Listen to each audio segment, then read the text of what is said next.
saya kira untuk sekolah di Indonesia ini sudah sangat baik. Tempat tidurnya bagus. Tiap tiga siswa, 3 siswi atau tiap 2 satu kamar mandi. Saya dulu di Akademi Militer kita 60 orang kamar mandi yang los gitu. pakai dayung. Salah satu sekolah rakyat hari ini sudah 100 yang beroperasi. Saya dapat laporan akhir September, 2 minggu lagi, 3 minggu lagi akan jadi 165 sekolah rakyat. Insya Allah Oktober saya diminta meresmikan. Jadi saya tadi melihat, saya kira cukup prestasi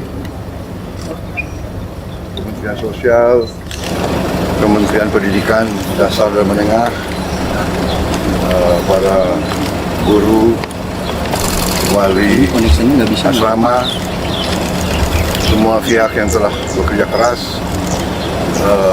Saya tidak menduga bisa begini cepat. Tahun depan akan kita tambah 100 lagi ya, 100 lagi, terus setiap tahun 100. Sasaran kita 500 sekolah rakyat di titik-titik kantong-kantong rakyat kita yang paling tertinggal, rakyat kita yang paling ekonominya susah. Kalau istilah statistik desil 1 dan 2. Tapi saya sedang juga merencanakan untuk desil 2, 3, 4, dan 5. Ini sedang kita rencanakan ya, supaya semua anak-anak kita harus mengalami pendidikan dengan fasilitas yang bagus. Kita tidak boleh ketinggalan dengan bangsa lain. Itu cita-cita kita. Insya Allah kita akan sampai ke situ. Tapi alhamdulillah sekolah rakyat, jadi anak-anak yang putus sekolah bisa sekolah, anak-anak yang tadinya mungkin merasa rendah diri karena orang tuanya sangat susah hidupnya, kita tarik keluar, kita beri lingkungan yang sebaik-baiknya supaya dia percaya diri dan dia dapat pendidikan yang terbaik yang bisa kita berikan. Jadi kita tidak mau membiarkan dan berharap ada perbaikan alamiah. Itu tentunya itu harapan kita, tapi kalau bisa kita, kalau perlu kita intervensi, kita bantu. Saya kira itu dari saya. Ada catatan atau perbaikan yang perlu dilakukan nggak Pak dari tinjauan pertama ini? Ya selalu ada harapan kita, tapi ini sebetulnya kampus yang sangat baik ini. Ya, saya kira untuk sekolah di Indonesia ini sudah sangat baik. Tempat tidurnya bagus. Tiap 3 siswa, 3 siswi atau tiap 2 satu kamar mandi. Saya dulu di Akademi Militer kita 60 orang kamar mandi yang los gitu. pakai dayung. Pak, bagaimana pemanfaatan teknologi yang bakal diterapkan di sekolah akhir nantinya, Pak? Ya, jadi kita ingin mengejar ketertinggalan. Ya, kita sudah investasi sangat besar di pendidikan, tapi kita harus sadar, harus koreksi. Ya, kita akui mungkin belum efisien, masih banyak kebocoran. Kita sadar sendiri kekurangan bangsa, tapi kita jangan mikir yang lalu, kita perbaiki yang sekarang. Jadi sekarang kita all out, kita mau hemat, kita mau selamatkan sumber daya kita, ya. Kita harus kita berantas korupsi. Sisa uang yang begitu banyak kita investasi kepada pendidikan. Anak-anak kita adalah masa depan kita. Jadi itu dengan kalau perlu dan tidak kalau perlu kita harus pakai teknologi.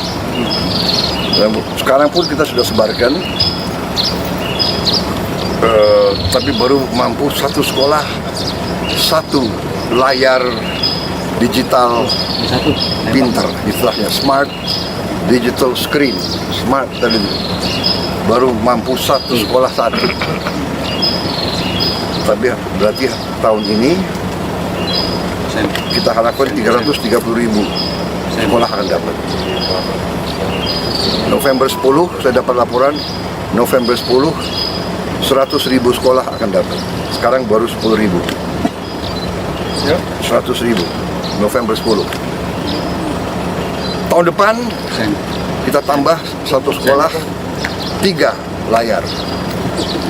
Idealnya nanti satu kelas satu layar.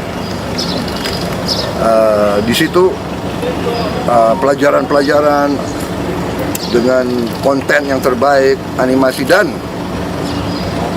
kita bisa long distance education, tele education. Karena apa? Untuk membantu daerah-daerah terluar, terpencil, juga daerah-daerah di Jawa, Sumatera, Kalimantan, Sulawesi yang guru-gurunya kurang guru, atau gurunya juga mungkin penatarannya agak terbatas. Ada guru-guru yang terbaik. Tiap mata pelajaran kita akan seleksi mungkin 20-30 guru terbaik. Tiap mata pelajaran akan siaran dari studio jarak jauh. Berarti secara teoritis guru ini bisa bantu semua kelas di seluruh Indonesia. Jadi itu tadi teknologi kita gunakan, ya. Dan juga smart TV ini interaktif. Jadi itu kamera juga. Jadi saya dari pusat, saya bisa lihat kelas yang nggak ada gurunya. Saya bisa lihat kelas yang mungkin gurunya kewalahan atau gurunya. Jadi ini kita bisa lihat. Jadi ini we try our best. Kita akan berusaha segala cara untuk anak-anak kita disiapkan, dididik yang terbaik. Kita tidak boleh kalah karena dunia akan datang penuh dengan persaingan yang ketat. Oke. Ya, nanti tunggu waktunya biar kalian ada semangat. Oke, baik, terima kasih. Kita sekolah rakyat tuh ya. Oke ya. Sekolah rakyat nanya Menko Polhukam. Pak, tadi kan sempat interaksi dengan siswa sekolah rakyat, Pak ya. Jadi apa Pak yang jadi disampaikan, Pak? Gurunya seperti apa, dan kalau di daerah kan mereka jauh-jauh jaraknya untuk ke sekolah, Pak. Apakah ada asrama-asrama ataupun karena ada beberapa guru yang bilang sekolahnya jauh. Ya. Kita akan perbaiki. Ya. Kita akan perbaiki dan kita akan buktikan. Kita tidak hanya angan-angan, punya visi. Kita harus mulai dengan cita-cita, mulai dengan impian, tapi kita harus mencapai dengan real. Sekarang sudah ada 100 sekolah rakyat real. Minggu depan, 2 minggu lagi 65, tahun depan 100 lagi. Nanti sekolah yang lain kita perbaiki semua. Ya.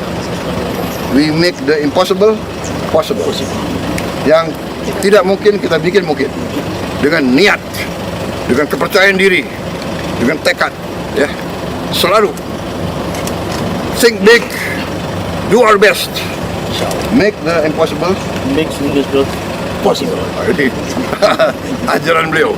Mantan Menteri Pendidikan, mantan Menteri Komdigi. Jadi akan ada pelatihan terus-menerus ya Pak untuk guru-guru.